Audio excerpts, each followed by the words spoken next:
Nikhil sir Nikhil sir sir Nikhil sir Nikhil sir Nikhil ಅವರು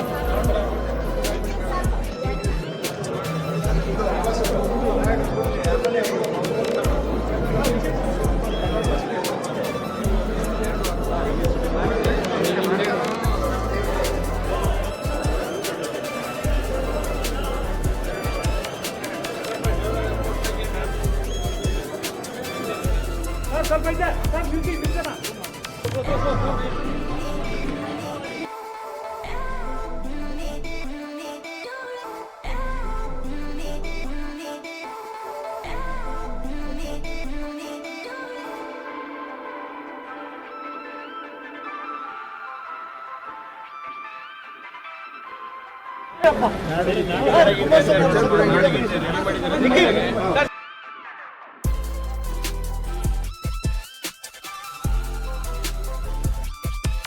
ಪಕ್ಷಕ್ಕೆ H D Kumaraswamy ಅವರಿಗೆ, ಎಚ್ ಡಿ ಕುಮಾರಣ್ಣನವರಿಗೆ, ನಿಖಿಲ್ ಕುಮಾರಣ್ಣನವರಿಗೆ, ನಿಖಿಲ್ ಕುಮಾರಣ್ಣನವರಿಗೆ ತಿಳ್ಕೊಂಡಿದ್ರು ದೇವೇಗೌಡರು ಮುಗದೇ ಹೋಯ್ತು ಅಂತೇಳಿ ಏನೋ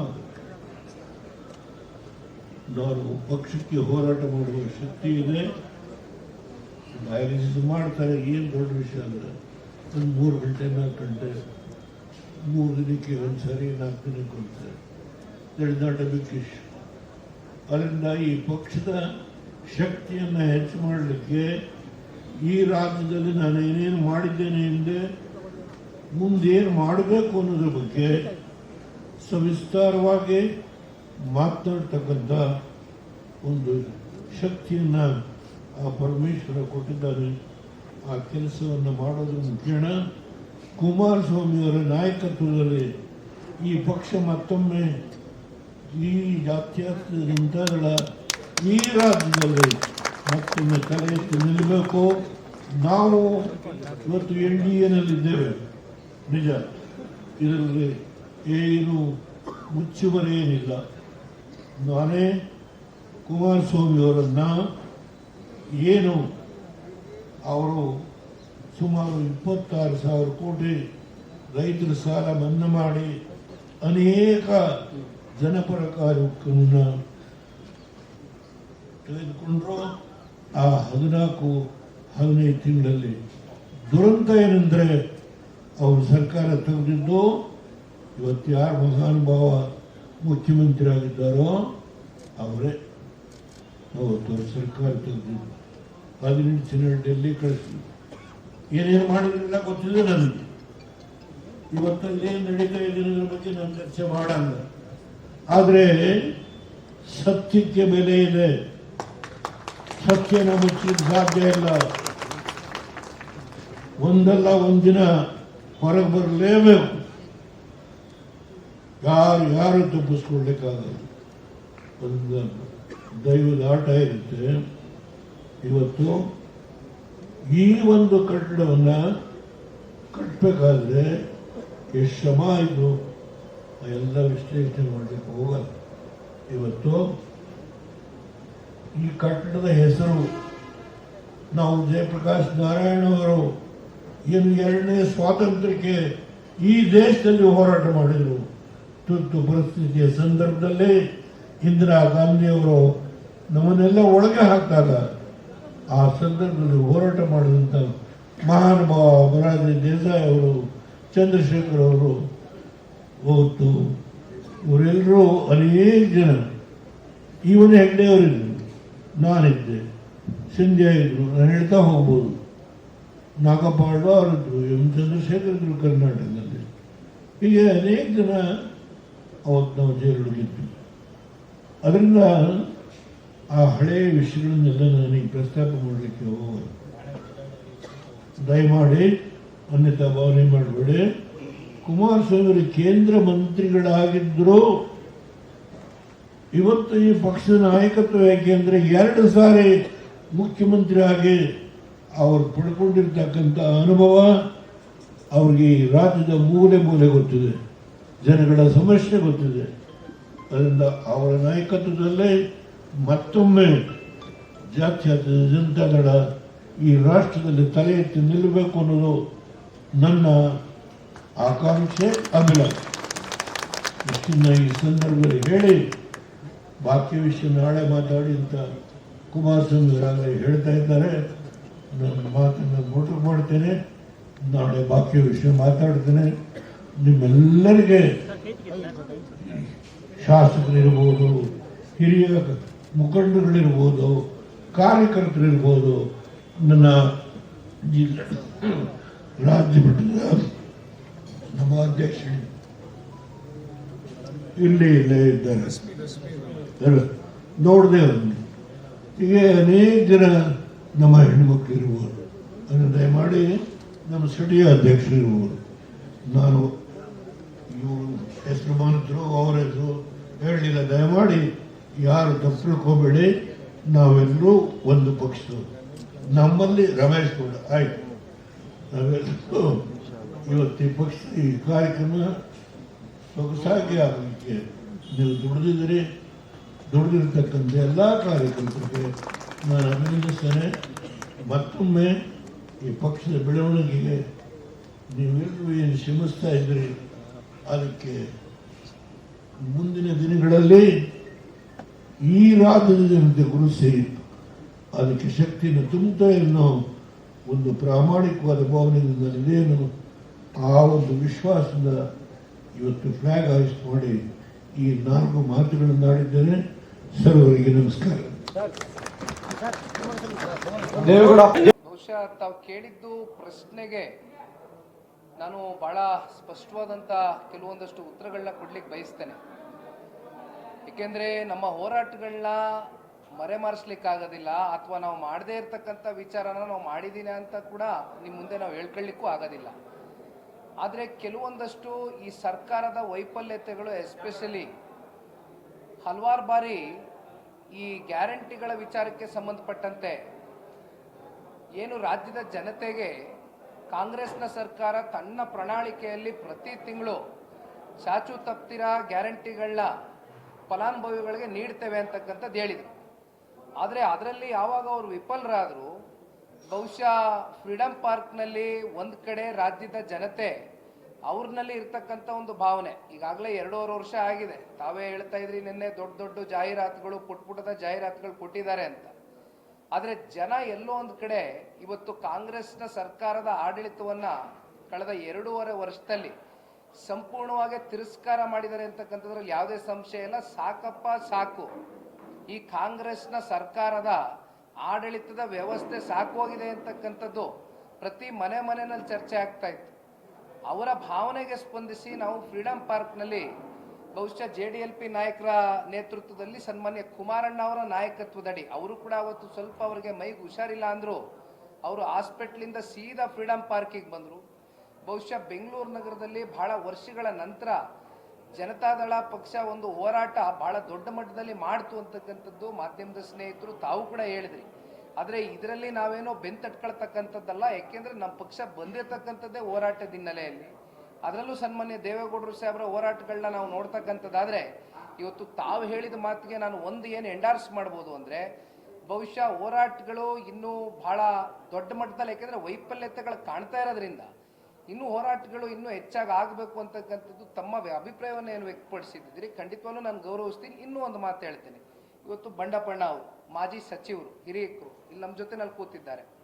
ಬಂಡಪಣ್ಣ ಅವರು, ನಾವು ಮತ್ತೆ ಆ ಭಾಗದಲ್ಲಿ ಕಲಬುರಗಿಗೆ ಹೋಗಿದ್ವು, ಯಾದಗಿರಿಗೆ ಹೋಗಿದ್ವು, ಬೀದರ್ಗೆ ಹೋಗಿದ್ವು. ಅಲ್ಲಿ ಹೋಗ್ಬಿಟ್ಟು ಸಂಪೂರ್ಣವಾಗಿ ಜಲಾವೃತಗೊಂಡಂಥ ಪ್ರದೇಶಗಳಿಗೆ ಭೇಟಿ ಕೊಟ್ಟು ಪ್ರತಿ ರೈತಾಪಿ ವರ್ಗನ ಹೋಗಿ ಮಾತಾಡಿಸ್ತಕ್ಕಂಥದ್ದು, ಅವರ ಒಂದು ಬೆಳೆ ಏನು ನಾಶ ಆಗಿತ್ತು ಅವರ ಜಮೀನುಗಳಿಗೆ ಹೋಗಿ ಅವ್ರ ಜೊತೆನಲ್ಲಿ ನಿಂತು ಅವ್ರ ಸಮಸ್ಯೆಗಳೇನಿದೆ ಅವೆಲ್ಲವನ್ನ ಅರ್ತಿ ಅಲ್ಲಿ ಒಂದು ಕಡೆ ಪ್ರೆಸ್ ಅಡ್ರೆಸ್ ಮಾಡ್ತಕ್ಕಂಥದ್ದು ಒಂದು.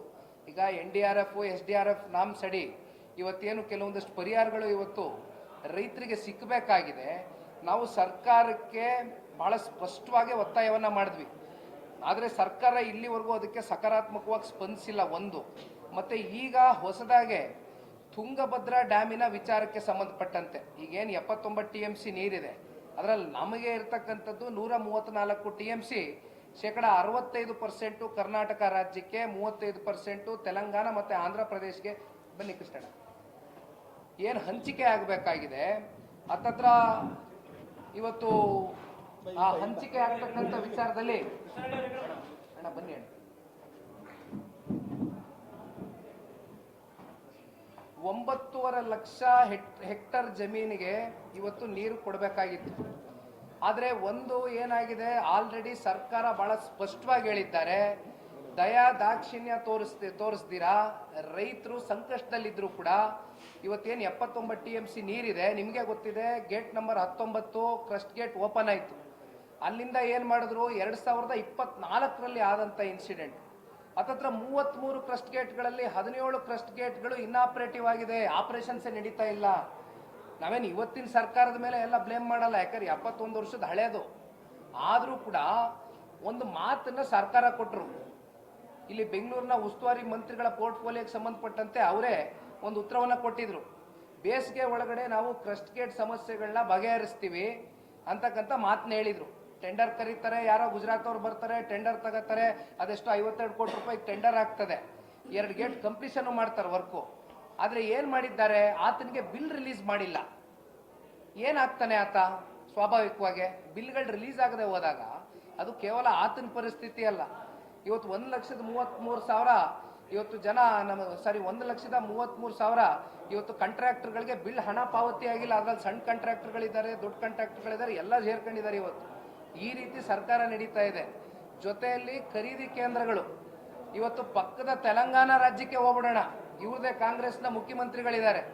ಅಲ್ಲಿ ಖರೀದಿ ಕೇಂದ್ರಗಳನ್ನ ಓಪನ್ ಮಾಡಿ MSP ದರ ನಿಗದಿ ಮಾಡಿ 500 ರೂಪಾಯಿ ಹೆಚ್ಚು ಕೊಟ್ಟು ಖರೀದಿ ಮಾಡಿರ್ತಕ್ಕಂಥದ್ದು ನೋಡ್ತಾ ಇದ್ದೀವಿ. ಅಟ್ಲೀಸ್ಟ್ ಕನಿಷ್ಠ ಪಕ್ಷ ಅವ್ರನ್ನಾರು ನೋಡ್ಕಲ್ತ್ಕೊಳ್ಳಿ ಇಲ್ಲಿರ್ತಕ್ಕಂಥ ನಮ್ಮ ಸರ್ಕಾರ. ಖರೀದಿ ಕೇಂದ್ರಗಳು ಇಲ್ಲಿವರೆಗೂ ಓಪನ್ ಮಾಡೋಕ್ಕಾಗಿಲ್ಲ. ಏನಾಗಿದೆ ಪರಿಸ್ಥಿತಿಗಳು ಇದೆಲ್ಲ ನೋಡಿದಾಗ ನಾನು ಒಂದು 2 ದಿನದಿಂದ ವಿಡಿಯೋ ಕಾನ್ಫರೆನ್ಸ್ ಮೂಲಕ ನಮ್ಮ ಕೊಪ್ಪಳದ CV ಚಂದ್ರಶೇಖರ್ ಅವರು, ನಮ್ಮ ಮಾಜಿ ಸಚಿವರಾಗಿರ್ತಕ್ಕಂಥ ನಾಡಗೌಡರು ಸಾಹೇಬರು, ರಾಜಾ ವೆಂಕಟಪ್ಪ ನಾಯಕ್ ಅವರು, ಮತ್ತು ನಮ್ಮ ಹಗರಿ ಬೊಮ್ಮನಹಳ್ಳಿ ನಮ್ಮ ನೇಮಿರಾಜು ಪ್ಲಸ್ ಶರಣಗೌಡರಿಗೂ ಕರಿಯಮ್ಮನವ್ರಿಗೂ ನಾನು ಮಾತಾಡಿದೆ. ನಾನು ಹೇಳಿದೆ, ನೋಡಿ ಇವತ್ತು ರೈತರು ಸಂಕಷ್ಟದಲ್ಲಿದ್ದಾರೆ, ನಾವು ತಾವೇ ಹೇಳ್ದಂಗೆ ಇವತ್ತು ನಾವು ರೈತರ ಪಕ್ಷ, ನಾವು ರೈತರ ಜೊತೆ ನಿಂತಿದ್ದೀವಿ ಅಂತಕ್ಕಂಥದ್ದು ಅನೇಕ ಸಂದರ್ಭದಲ್ಲಿ ಸಾಬೀತು ಮಾಡಿದ್ದೇವೆ. ಆದರೆ ಇವತ್ತು 22ನೇ ತಾರೀಕು ನಾವೇನು ಬೆಳ್ಳಿ ಮಹೋತ್ಸವ ಆಚರಣೆ ಮಾಡ್ತಾ ಇದ್ದೀವಿ, ಇದಕ್ಕೆ ನಿಜವಾಗ್ಲೂ ಒಂದು ಅರ್ಥ ಸಿಕ್ಕಬೇಕು ಅಂತಕ್ಕಂಥದ್ದಾದರೆ ಈ ಕೂಡಲೇ ನೀವು ಕೊಪ್ಪಳದಲ್ಲಿ ಜಿಲ್ಲಾ ಪ್ರೆಸ್ನ ಅಡ್ರೆಸ್ ಮಾಡಿ ಒಂದು ಡೇಟ್ನ ಘೋಷಣೆ ಮಾಡಿ ಈ ಕೂಡಲೇ ನಾವು ರೈತರ ಪರವಾಗಿ ಬೆನ್ನೆಲುಬಾಗಿ ಹೋಗಿ ನಿಲ್ತಕ್ಕಂಥ ಜವಾಬ್ದಾರಿನೂ ಇದೆ, ಕರ್ತವ್ಯನೂ ಇದೆ, ಮಾಡಬೇಕು ಅಂತಕ್ಕಂಥ ರಿಕ್ವೆಸ್ಟ್ ಮಾಡಿದಾಗ ಅವರು ಅದಕ್ಕೆ ಸಕಾರಾತ್ಮಕವಾಗಿ ಸ್ಪಂದಿಸಿ ಕೊಪ್ಪಳ ಜಿಲ್ಲೆನಲ್ಲಿ ಆಲ್ರೆಡಿ ಪ್ರೆಸ್ ಮೀಟ್ ಮಾಡಿ 25ನೇ ತಾರೀಕು ತುಂಗಭದ್ರಾ ಡ್ಯಾಮಿನ ಇಶ್ಯೂ, TB ಡ್ಯಾಮ್ ಇಶ್ಯೂ ಏನಾಗಿದೆ, ಪ್ಲಸ್ ರೈತರಿಗೆ ಈ ಖರೀದಿ ಕೇಂದ್ರಗಳು, ಇವೆಲ್ಲ ವಿಚಾರಗಳೇನಿದೆ, ಒಟ್ಟಾರೆಯಾಗಿ ರೈತ ವಿರೋಧಿ ನೀತಿಯನ್ನು ಏನು ಜಾರಿ ಮಾಡಿದ್ದಾರೆ ಇವತ್ತು ಕಾಂಗ್ರೆಸ್, ಇದ್ರ ವಿರುದ್ಧವಾಗಿ ನಾವು ಹೋರಾಟವನ್ನು ಮಾಡ್ತೇವೆ. ಆಮೇಲೆ ಹೋರಾಟ ಕೇವಲ 1 ದಿನದ ಹೋರಾಟಕ್ಕೆ ನಾವು ಸೀಮಿತ ಮಾಡಲಿಕ್ಕೆ ನಾವಿಲ್ಲಿ ಹೋಗ್ಲಿಕ್ಕಿಲ್ಲ. ಇದನ್ನ ಒಂದು ತಾರ್ಕಿಕ ಅಂತ್ಯಕ್ಕೆ ತಗೊಂಡು ಹೋಗ್ತಕ್ಕಂಥದಕ್ಕೆ ಸರ್ಕಾರದ ಮೇಲೆ ಒಂದು ಪ್ರೆಷರನ್ನು ಇಡ್ತೇವೆ. ಆಮೇಲೆ ಈಗ ನಿಮಗೆ ಗೊತ್ತಿದೆ, ಡಿಸೆಂಬರ್ ತಿಂಗಳು ಈಗ ವಿಂಟರ್ ಸೆಷನ್ ಪ್ರಾರಂಭ ಆಗ್ತಾ ಇದೆ. ಈಗ ಇಲ್ಲಿಂದ ಸೀದಾ ನಾವು ಸನ್ಮಾನ್ಯ ಕುಮಾರಣ್ಣ ಅವರು ಕರೆದಿದ್ದಾರೆ. ಎಲ್ಲ ನಮ್ಮ ಶಾಸಕ ಮಿತ್ರರು, ವಿಧಾನ ಪರಿಷತ್ ಸದಸ್ಯರು, ವಿಧಾನಸಭೆಯ ಸದಸ್ಯರು ಎಲ್ಲರೂ ಸೇರಿ JDLP ನಾಯಕರು ಬಾಬಣ್ಣ ಅವ್ರ ನೇತೃತ್ವದಲ್ಲಿ ಹಲವಾರು ವಿಚಾರಗಳನ್ನ ಚರ್ಚೆ ಮಾಡ್ತಕ್ಕಂಥದ್ದಿದೆ ಈ ವಿಂಟರ್ ಸೆಷನ್ನಲ್ಲಿ. ಹಾಗಾಗಿ ಅದು ಕೂಡ ಸನ್ಮಾನ್ಯ ಕುಮಾರಣ್ಣ ಅವ್ರ ಜೊತೆ ಹೋಗಿ ಕೂತು ಈಗ ಚರ್ಚೆ ಎಲ್ಲ ಮಾಡ್ತೀವಿ. JDS ಅಲ್ಲಿ ಇರೋದು 2 ವಿಚಾರ ಸರ್. ಒಂದು, JDS ಸಮಾವೇಶಗಳಿಗೆ ಜನ ಸೇರ್ತಾರೆ, ಅದು ಓಟಾಗಿ ಪರಿವರ್ತನೆ ಆಗಲ್ಲ ಅಂತ ಒಂದು, ಅದನ್ನ ರೆಕ್ಟಿಫೈ ಮಾಡೋದು, ಅದು ಸಮಸ್ಯೆ ಪರಿಹಾರ ಮಾಡೋದಕ್ಕೆ ಏನು ಕಾರ್ಯಕಾರಣ ಆಗಿದೆ. ಎರಡನೇದು, JDS ಅಧಿಕಾರ ಬಂದಂತ ಸಂದರ್ಭದಲ್ಲಿ ಕಾರ್ಯಕರ್ತರಿಗೆ, ನಿಷ್ಠಾವಂತರಿಗೆ ಅಧಿಕಾರ ಸಿಗಲ್ಲ ಅನ್ನೋದು ತುಂಬಾ ಚರ್ಚೆಗಳಾಗ್ತಿದ್ದಾವೆ. ಈ 2 ವಿಚಾರವನ್ನು ಅಡ್ರೆಸ್ ಮಾಡ್ಲಿಕ್ಕೆ ಚರ್ಚೆ ಏನಾದ್ರು ಆಗಿದೆಯಾ? ಮುಂದಿನ ದಿನಗಳಲ್ಲಿ ಆ ಲೋಪಗಳನ್ನು ಸರಿಪಡಿಸೋಕೆ ತಾವು ಇರ್ತಕ್ಕಂಥ ವಾಸ್ತು ಅಂಶದ ವಿಚಾರವನ್ನು ನಮ್ಮ ಮುಂದೆ ಇಟ್ಟಿದ್ದೀರಿ. ನಾನು ಆ್ಯಕ್ಚುಲಿ ಇದಕ್ಕೆ ನಿಮ್ಗೆ ಅಭಿನಂದಿಸ್ತೀನಿ. ಎಲ್ಲೋ ಒಂದು ಕಡೆ ಜನತಾದಳ ಪಕ್ಷದ ನಾಯಕರಾಗಿರ್ತಕ್ಕಂಥ ದೇವೇಗೌಡರು ಸಾಹೇಬರು, ಈಗ ಬಾಬಣ್ಣ ಅವರು ಹೇಳ್ದಂಗೆ ನಮ್ಮ ಪಕ್ಷ ಒಂದು ಪ್ರಧಾನಿಯನ್ನು ಕೊಟ್ಟಿರ್ತಕ್ಕಂಥ ಪಕ್ಷ, ಒಮ್ಮೆ ದೇವೇಗೌಡರು ಸಾಹೇಬರು ಮುಖ್ಯಮಂತ್ರಿಗಳಾಗಿ ಪ್ರಧಾನಮಂತ್ರಿಗಳಾಗ್ತಾರೆ, ಅಲ್ಲಿಂದ ಸನ್ಮಾನ್ಯ ಕುಮಾರಣ್ಣ ಅವರು 2 ಬಾರಿ ಮುಖ್ಯಮಂತ್ರಿಗಳಾಗ್ತಾರೆ. ಆದರೆ ಇಲ್ಲಿವರೆಗೂ ಕೂಡ ಯಾಕೆ ಜನ ಸೇರ್ತಾರೆ? ಪಂಚರತ್ನ ಕಾರ್ಯಕ್ರಮಗಳು ನಡೆದಂಥ ಸಂದರ್ಭದಲ್ಲಿ ರಾತ್ರಿ 3 ಗಂಟೆ 4 ಗಂಟೆ ಹೊತ್ತಿಗೆ ನಾನು ಈಗ JDS ಅಂದರೆ ನಮಗೊಂದು ಹಣೆಪಟ್ಟು ಕಟ್ಟಿಬಿಟ್ಟಿದ್ದಾರೆ. ಹಣೆಪಟ್ಟ ಏನಂದರೆ ಬರೀ ಹಳೆ ಮೈಸೂರು ಪ್ರಾಂತ್ಯಕ್ಕೆ ಸೀಮಿತ, ಹಳೆ ಮೈಸೂರು ಪ್ರಾಂತ್ಯದಲ್ಲಿ ಹೆಚ್ಚು ಶಕ್ತಿ ಇದೆ ಅಂತ. ಆದರೆ ವಾಸ್ತವದಲ್ಲಿ ಇಲ್ಲಿ ಇರ್ತಕ್ಕಂಥ ಉತ್ತರ ಕರ್ನಾಟಕದ, ಕಲ್ಯಾಣ ಕರ್ನಾಟಕದ ನಾಯಕರುಗಳು ನಮ್ಮ ಜೊತೆ ಕೂತಿದ್ದಾರೆ.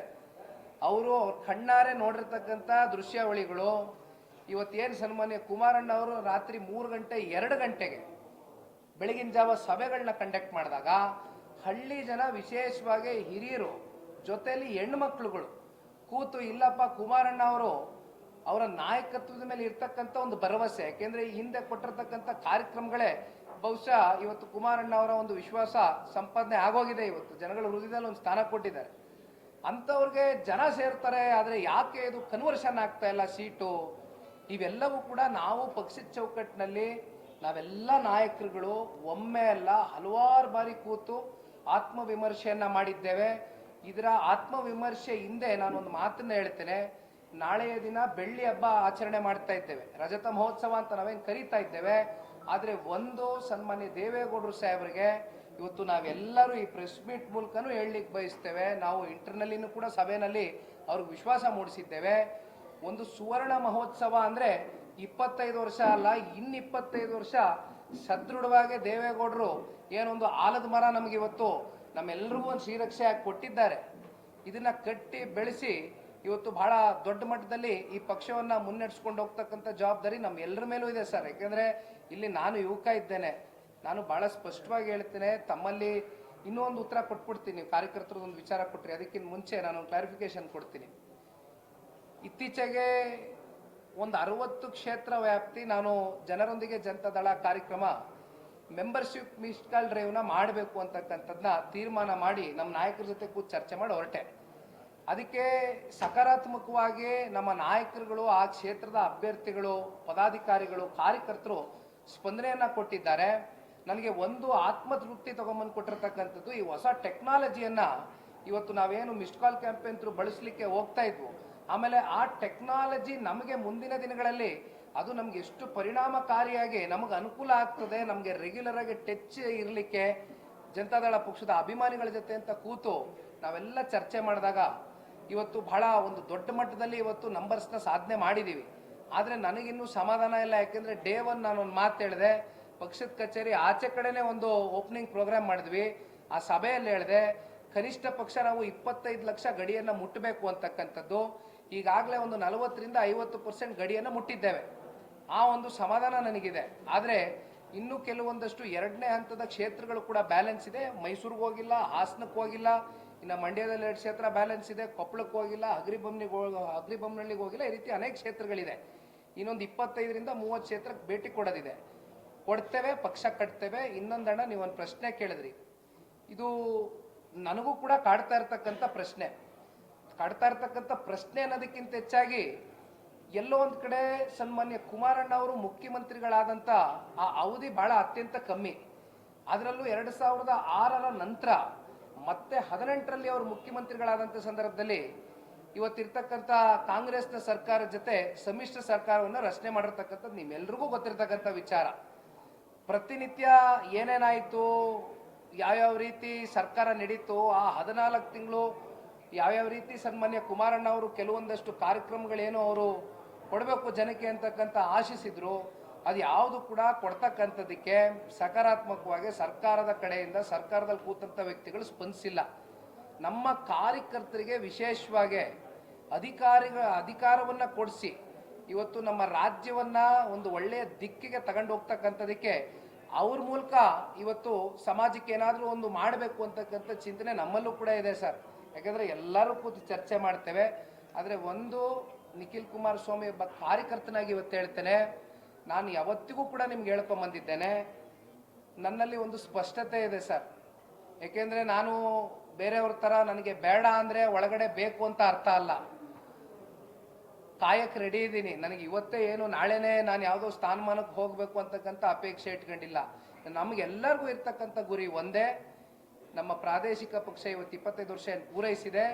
ಇದನ್ನು ಭಾಳ ಗಟ್ಟಿಯಾಗಿ 2004ರಲ್ಲಿ ನಮಗೇನೊಂದು 58 ಸೀಟ್ ರಿಸಲ್ಟ್ ಬಂದಿತ್ತು, ಆ ಗಡಿಯನ್ನು ದಾಟ್ತಕ್ಕಂಥ ಕೆಲಸ ಮಾಡಬೇಕು. ಅಷ್ಟೇ ಅಲ್ಲ, ಸ್ವತಂತ್ರವಾದಂಥ ಸರ್ಕಾರ ಸನ್ಮಾನ್ಯ ದೇವೇಗೌಡರು ಸಾಹೇಬ್ರ ಕಣ್ಣು ಮುಂದೆ, ಯಾಕಂದರೆ ಅವ್ರಿಗಿರ್ತಕ್ಕಂಥದ್ದು ಒಂದೊಂದೇ ಕನಸು, ಅದೊಂದೇ ಇವತ್ತಿಗೂ ಕೂಡ ಚರ್ಚೆ ಮಾಡ್ತಾರೆ ಪಾರ್ಟಿ ಒಳಗಡೆ ಚೌಕಟ್ಟಿನಲ್ಲಿ ಕೂತ್ಕೊಂಡ್ರೆ.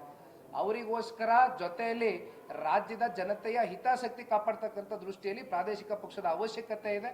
ಹಾಗಾಗಿ ನಾನು ಕೂಡ ಕಾರ್ಯಕರ್ತನ ಕೆಲಸ ಮಾಡ್ತೇನೆ.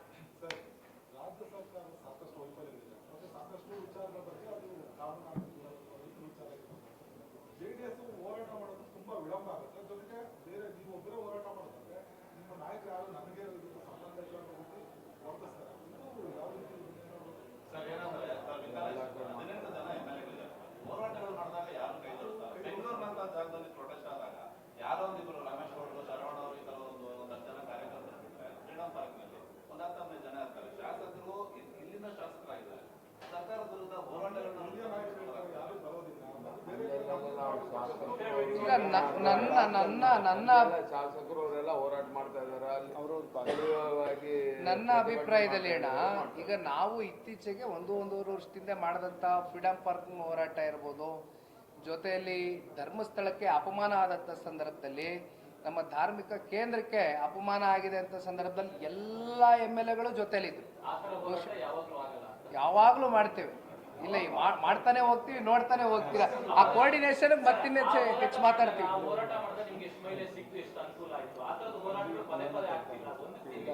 ಬಾಬಣ್ಣವರ ನೇತೃತ್ವದಲ್ಲಿ ಆ ಹೋರಾಟಗಳು ಇನ್ನೂ ಗಟ್ಟಿಯಾಗಿ ಮಾಡ್ತೀವಿ. ಥ್ಯಾಂಕ್ ಯು ಅಣ್ಣ. ಅಲ್ಲ, ಈಗ ಉತ್ತರದಲ್ಲಿ